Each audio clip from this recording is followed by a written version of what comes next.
ইতিমধ্যে দু একজনের সাথে বাদি ধরেছি 100 টাকা 180-র উপরে আমরা বলছি 180-র নিচে, তারা বলছে 180-র উপরে। ইনশাল্লাহ আমরা জিতবো, 180-র নিচেই আছে ফাইনাল। বাংলাদেশ বাংলাদেশ বাংলাদেশ সবার আগে, Bangladesh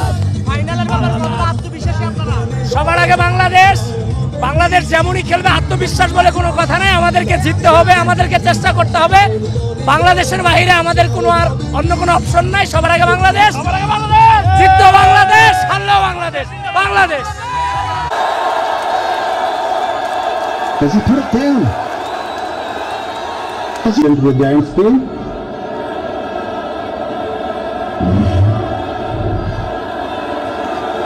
Well, the job. Brilliant piece of fielding.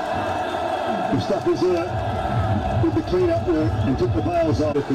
Thank you. Yes. The knock-out decision. আমরা তো খুবই ভালো দেখছি, কারণ আমরা এই আয়োজন করার মাধ্যমে একটি বার্তা দিতে চাই যে আমাদের তারুণ্য সমাজ তার জন্য বিপদগামী না হয়ে জ্ঞান বিজ্ঞান সংস্কৃতি এবং ক্রীড়া চর্চার মাধ্যমে এবং সংস্কৃতি চর্চার মাধ্যমে তারা যেন সঠিক পথে থাকে এবং ঢাকা বিশ্ববিদ্যালয়ের শিক্ষার্থীরা যেন তাদের গ্র্যাজুয়েশন কমপ্লিট করে একটি দক্ষ জনসম্পদে রূপান্তরিত হয়, বিপদগামী না হয়, এই জন্য আমাদের আয়োজন করা। এবং আমরা বাংলাদেশ জাতীয়তাবাদী ছাত্রদল এই জন্যই কিন্তু আয়োজনটি করেছি, যেন সকলে একসাথে ঐক্যবদ্ধ হয়ে ঢাকা বিশ্ববিদ্যালয়ের শিক্ষার্থীরা এই খেলাটিকে উপভোগ করতে পারে। বাংলাদেশ বনাম ভারতের যে মধ্যকার ম্যাচটি এটি খুবই উপভোগ্য এবং আমরা বাংলাদেশ জাতীয়তাবাদী ছাত্রদল ঢাকা বিশ্ববিদ্যালয় আমরা শিক্ষার্থীদেরকে খেলামুখী করার জন্য আমরা চেষ্টা করেছি শিক্ষার্থীদের জন্য আয়োজন করতে, এবং আমরা পাশাপাশি আমরা আগামীকালকেও বাংলাদেশ বনাম পাকিস্তানের যে মধ্যকার ম্যাচটি রয়েছে আমরা সেটিও টিএসসিতে দেখাবো। এবং সেই সাথে আমরা বাংলা জাতীয় ছাত্রদল বিশ্বাস করে যে শিক্ষার্থীদেরকে খেলামুখী করার মাধ্যমে এবং খেলার মাধ্যমে আমরা তারুণ্যের যে শক্তি, তারুণ্যের যে ঐক্য সেটিকে আমরা ধরে রাখবো। অনেক বেশি আত্মবিশ্বাসী, কারণ টি-20 একটা ম্যাচ জিতছি, কিন্তু আপনার বিগত এশিয়া কাপে বাংলাদেশ পারফরমেন্স খুবই ভালো। তো অনেকে আশাবাদী আমাদের চেয়ে ইন্ডিয়া অনেক চাপে আছে, কারণ আমরা চাপে নাই বলতে গেলে।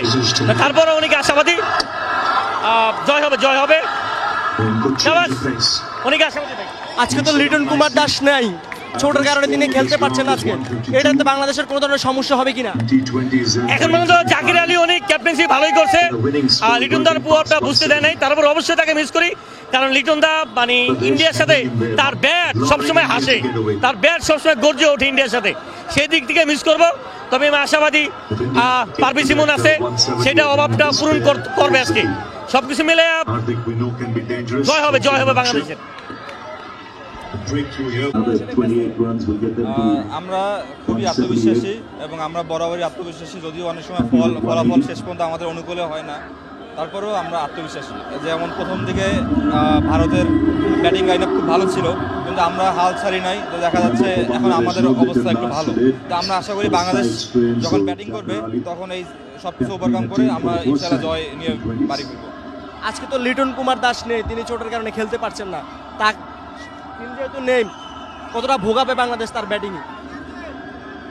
আমি মনে করি ভোগাবে, কারণ বাংলাদেশের প্রতিটা প্লেয়ারই অপরিহার্য এবং লিটন দাস একটি গুরুত্বপূর্ণ প্লেয়ার, তো তার ব্যাপারটা আমাদেরকে ভোগাবে। শেষ পর্যন্ত কি ভারতকে হারাতে পারবে বাংলাদেশ?